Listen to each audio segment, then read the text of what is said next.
Hey guys, welcome to my channel. Today we are going to read in the 1 Year Bible. If you are new, please consider hitting the like button and make sure to subscribe so you don't miss a thing. So today we're going to read in Exodus 17:8 through 19:15. The Amalekites came and attacked the Israelites at Rephidim. Moses said to Joshua, "Choose some of our men and go out to fight the Amalekites. Tomorrow I will stand on top of the hill with the staff of God in my hands." So Joshua fought the Amalekites as Moses had ordered, and Moses, Aaron, and Hur went to the top of the hill. As long as Moses held up his hands, the Israelites were winning, but whenever he lowered his hands, the Amalekites were winning. When Moses' hands grew tired, they took a stone and put it under him, and he sat on it. Aaron and Hur held his hands up, one on one side and on the other, so that his hands remained steady till sunset. So Joshua overcame the Amalekite army with the sword.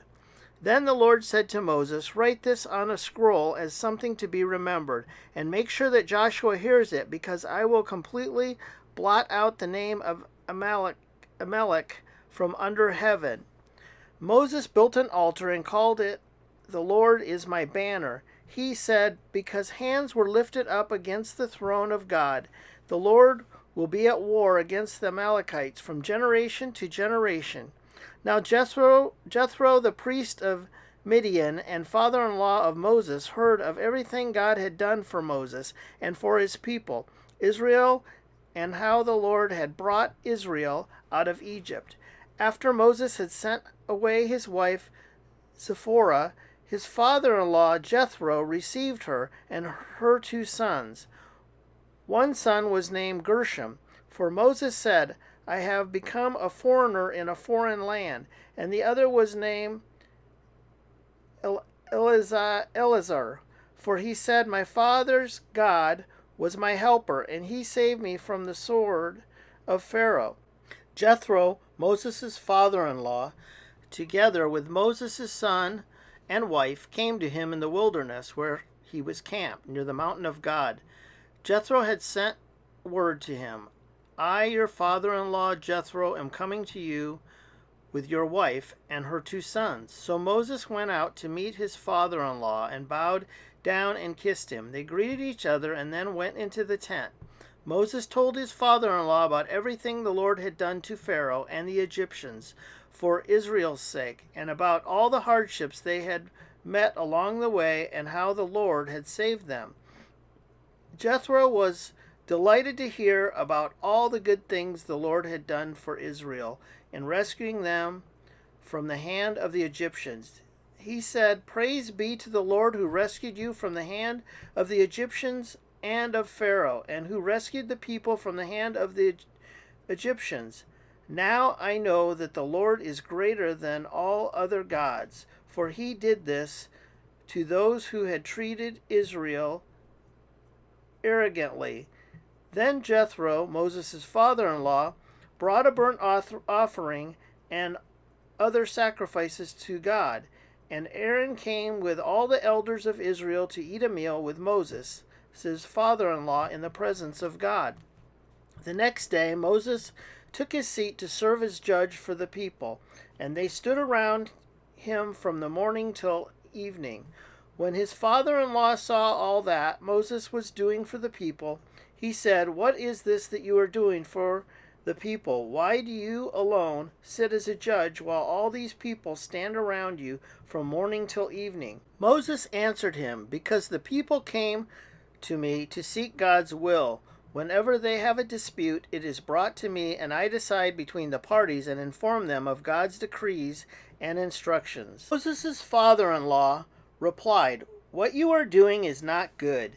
You and these people who come to you will only wear yourselves out. The work is too heavy for you. You cannot handle it alone. Listen now to me, and I will give you some advice, and may God be with you. You must be the people's representative before God and bring their disputes to him. Teach them his decrees and instructions, and show them the way they are to live and how they are to behave. But select capable men from all the people, men who fear God, trustworthy men who hate dishonest gain, and appoint them as officials over thousands, hundreds, fifties, and tens. Have them serve as judges for the people at all times, but have them bring every difficult case to you. The simple cases they can decide themselves. That will make your load lighter because they will share it with you. If you do this, and God so commands, you will be able to stand the strain, and all these people will go home satisfied. Moses listened to his father-in-law and did everything he said. He chose capable men from all Israel and made them leaders of the people, officials over thousands, hundreds, fifties, and tens. They served as judges for the people at all times. The difficult cases they brought to Moses, but the simple ones they decided themselves. Then Moses sent his father-in-law on his way, and Jethro returned to his own country. On the first day of the 3rd month after the Israelites left Egypt, on that very day they came to the desert of Sinai. After they set out from Rephidim, they entered the desert of Sinai, and Israel camped there in the desert in front of the mountain.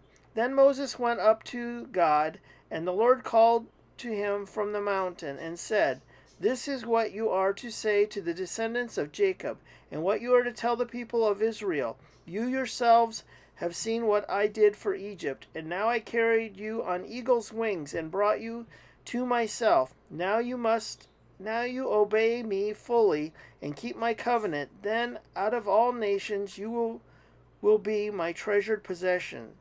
Although the whole earth is mine, you will be for me a kingdom of priests and a holy nation. These are the words you are to speak to the Israelites." So Moses went back and summoned the elders and the people and set before them all the words the Lord had commanded him to speak. The people all responded together, "We will do everything the Lord has said." So Moses brought their answer back to the Lord. The Lord said to Moses, "I am going to come to you in a dense cloud so that the people will hear me speaking with you and will always put their trust in you." Then Moses told the Lord what the people had said. And the Lord said to Moses, "Go to the people and consecrate them today and tomorrow. Have them wash their clothes and be ready by the 3rd day, because on that day the Lord will come down on Mount Sinai in the sight of all the people. Put limits for the people around the mountain and tell them, 'Be careful that you do not approach the mountain or touch the foot of it. Whoever touches the mountain is to be put to death. They are to be stoned or shot with arrows. Not a hand is to be laid on them. No person or animal shall be permitted to live. Only when the ram's horn sounds a long blast may they approach the mountain." After Moses had gone down the mountain to the people, he consecrated them, and they washed their clothes. Then he said to the people, "Prepare yourselves for the 3rd day. Abstain from sexual relations." Now we're going to read Matthew 22:34 through 23:12.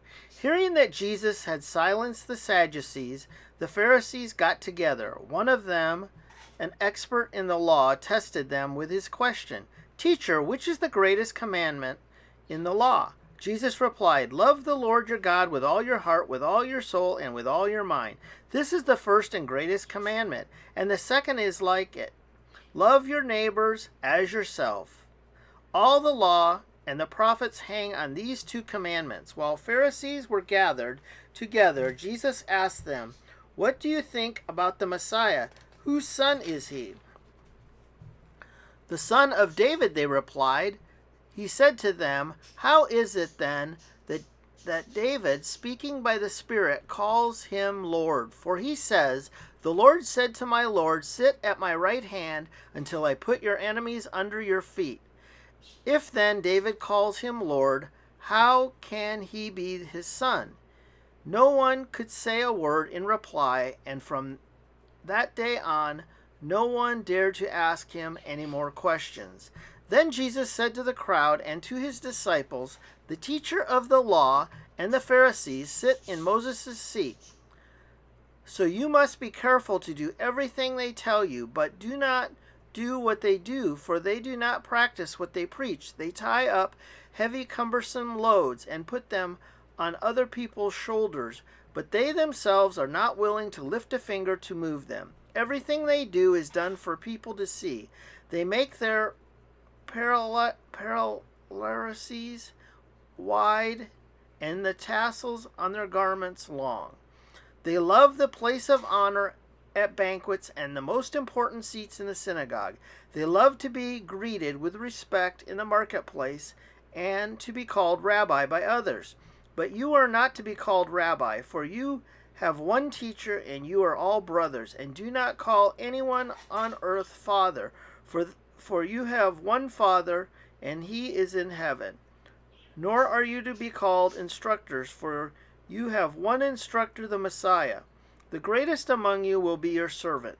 For those who exalt themselves will be humble, and those who humble themselves will be exalted." Now I'm going to read Psalm 27, 7 through 14. "Hear my voice when I call, Lord. Be merciful to me and answer me. My heart says of you, seek his face. Your face, Lord, I will seek. Do not hide your face from me. Do not turn your servant away in anger. You have been my helper. Do not reject me or forsake me, God my Savior. Though my father and mother forsake me, the Lord will receive me. Teach me your way, Lord. Lead me in a straight path because of my oppressors. Do not turn me over to the desire of my foes, for false witnesses rise up against me, spouting malicious accusations. I remain confident of this. I will see the goodness of the Lord in the land of the living. Wait for the Lord. Be strong and take heart and wait for the Lord." Now we're going to read Proverbs 6:27 through 35. "Can a man scoop fire into his lap without his clothes being burned? Can a man walk on hot coals without his feet being scorched? So is he who sleeps with another man's wife. No one who touches her will go unpunished. People do not despise a thief if he steals, to satisfy his hunger when he is starving. Yet, if he is caught, he must pay sevenfold, even though it cost him all the wealth of his house. But a man who commits adultery has no sense. Whoever does so destroys himself. Blows and disgrace are his lot, and his shame will never be wiped away. For jealousy arouses a husband's fury, and he will show no mercy when he takes revenge. He will not accept any compensation. He will refuse a bribe, however great it is." That's going to do it for this week's reading in the One Year Bible. I hope you do enjoy these. If you do, please consider putting a like, and we continue to do these on Thursdays. Once in a while things come up and I do miss a Thursday now and then, but that is the plan, is to keep moving forward with this. So until next week, we will see you later. Have a blessed day.